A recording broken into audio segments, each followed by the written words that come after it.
Hi all, welcome back to my YouTube channel Sriju. ಇದು Tuesday morning. ಇವತ್ತಿನ ತಿಂಡಿ ಬಂದುಬಿಟ್ಟು ಅವರೆಕಾಯಿ ಉಪ್ಪಿಟ್ಟು. ಅವರೆಕಾಯಿ ಉಪ್ಪಿಟ್ಟು ಮಾಡೋದಕ್ಕೆ ಇಲ್ಲಿ ಒಂದು ಬಾಣಲಿಯಲ್ಲಿ ಸ್ವಲ್ಪ ತುಪ್ಪ ಮತ್ತು 2 ಗ್ಲಾಸಷ್ಟು ನಾನಿಲ್ಲಿ ರವೆನ ತೊಗೊಂಡಿದ್ದೀನಿ. ಈ ರವೆನ ಲೋ ಫ್ಲೇಮಲ್ಲಿ ನಾನು ಒಂದು 8 ನಿಮಿಷದ ಕಾಲ ಈ ಥರ ಚೌಟು ಕೈ ಬಿಡ್ದೇನೆ ಆಡಿಸ್ಕೊಂಡು ನಾವು ಹುರ್ಕೊಬೇಕು.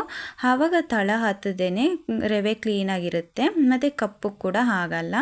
ಸೊ ರವೆ ಕಲರ್ ಚೇಂಜ್ ಆಗೋವರೆಗೂ ನಾವು ಕ್ಲೀನಾಗಿ ಹುರ್ಕೊಂಡ್ರೆ ಉಪ್ಪಿಟ್ಟು ಉದ್ರುದ್ರಾಗಿ ತುಂಬಾ ಚೆನ್ನಾಗಾಗುತ್ತೆ. ತಿನ್ನಲ್ಲ ಅಂತ ಹೇಳೋರು ಕೂಡ ಇಷ್ಟಪಟ್ಟು ತಿಂತಾರೆ. ಆ ಥರ ಉಪ್ಪಿಟ್ಟಿರುತ್ತೆ. ಸೊ ಇಲ್ಲಿ ಇನ್ನೊಂದು ಕಡಾಯಲ್ಲಿ ಸ್ವಲ್ಪ ಎಣ್ಣೆ ಹಾಕಿಬಿಟ್ಟು ಶೇಂಗಾನ ಕ್ಲೀನಾಗಿ ಫ್ರೈ ಮಾಡಿಕೊಂಡು ನಾನು ಎತ್ತಿಟ್ಕೊತಾ ಇದ್ದೀನಿ.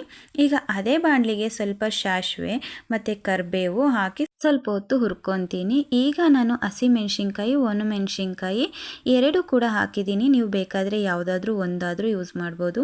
ಈಗ ಸ್ವಲ್ಪ ಫ್ರೈ ಆಗಿ ಆದಮೇಲೆ ಈಗ ಈರುಳ್ಳಿ ಮತ್ತು ಅವರೆಕಾಯಿ ಇವೆರಡು ಜೊತೆಯಲ್ಲೇ ಹಾಕಿ ನಾನು ಬಾಡಿಸ್ಕೊತೀನಿ.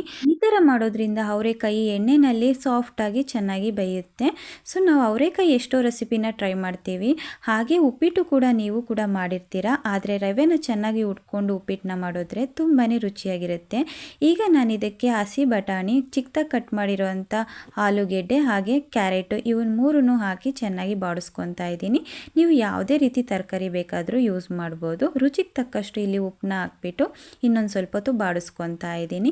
ಇಲ್ಲಿ ತರಕಾರಿ ಎಲ್ಲ ಕ್ಲೀನಾಗಿ ಬೆಂದಿದೆ. ಈಗ ನಾನು ಟೊಮೊಟೊನ ಕೂಡ ಹಾಕಿ ಬಾಡಿಸ್ಕೊತಿದ್ದೀನಿ. ನೀವೇನಾದರೂ ಹಸಿ ಬಟಾಣಿ ಇಲ್ಲ ಅಂತ ಅಂದರೆ ನೀವು ಒಣಗಿರೋ ಬಟಾಣಿನೇ ಆಗಲಿ 1-2 ಅವರ್ ನೆನೆಸ್ಬಿಟ್ಟು ಒಂದು 5 ವಿಷಲ್ ಹಾಕ್ಸ್ಬಿಟ್ಟು ನೀವು ಆ ಬಟಾಣಿನ ಯೂಸ್ ಮಾಡ್ಬೋದು. ಇಲ್ಲಿ ನಾನು 2 ಗ್ಲಾಸಷ್ಟು ರವೆನ ತೊಗೊಂಡಿದ್ದೆ. ಅದಕ್ಕೆ 4 ಗ್ಲಾಸಷ್ಟು ನೀರು ಹಾಕ್ಬಿಟ್ಟು ಒಂದು ಕುದಿ ಬಂದಾದಮೇಲೆ ಚಿಕ್ಕದಾಗಿ ಕಟ್ ಮಾಡಿರೋಂಥ ಸಬ್ಬಕ್ಸಿನ ಹಾಕ್ತಾಯಿದ್ದೀನಿ. ನೀವು ಉಪ್ಪಿಟ್ಟಿಗೆ ಈ ಥರ ಸಬ್ಬಕ್ಸಿ ಯೂಸ್ ಮಾಡೋದ್ರಿಂದ ಫ್ಲೇವರ್ ತುಂಬಾ ಚೆನ್ನಾಗಿರುತ್ತೆ. ಸೊ ಈಗ ಒಂದು ಕುದಿ ಬರೋದಕ್ಕೆ ಬಿಡೋಣ. ಈಗ ಒಂದು ಕುದಿ ಬಂತು. ಇದಕ್ಕೆ ನಾನು ರವೆ ಮತ್ತು ಒಂದು ಸಲ ಮಿಕ್ಸ್ ಮಾಡಿಬಿಟ್ಟು ಅದ್ರ ಹಿಂದೆಯೇ ನಾನು ಹಸಿ ತೆಂಗಿನಕಾಯಿನ ಹಾಕ್ತಾಯಿದ್ದೀನಿ. ಈ ಥರ ಮಾಡೋದ್ರಿಂದ ಉಪ್ಪಿಟ್ಟು ತುಂಬ ಅಂದರೆ ತುಂಬಾ ರುಚಿಯಾಗಿರುತ್ತೆ. ನೀವು ಕೂಡ ಟ್ರೈ ಮಾಡಿ ನೋಡಿ. ನಾವು ರವೆ ಹಾಕಿದ ತಕ್ಷಣವೇ ಈ ಥರ ಹಸಿ ತೆಂಗಿನಕಾಯಿ ಹಾಕೋದ್ರಿಂದ ಒಳ್ಳೆ ರುಚಿ ಇರುತ್ತೆ. ಈಗ ನಾನು ಲಿಡ್ನ ಕ್ಲೋಸ್ ಮಾಡಿ ಒಂದು 3 ನಿಮಿಷ ಲೋ ಫ್ಲೇಮಲ್ಲಿ ಕುಕ್ ಮಾಡ್ತಾ ಇದ್ದೀನಿ.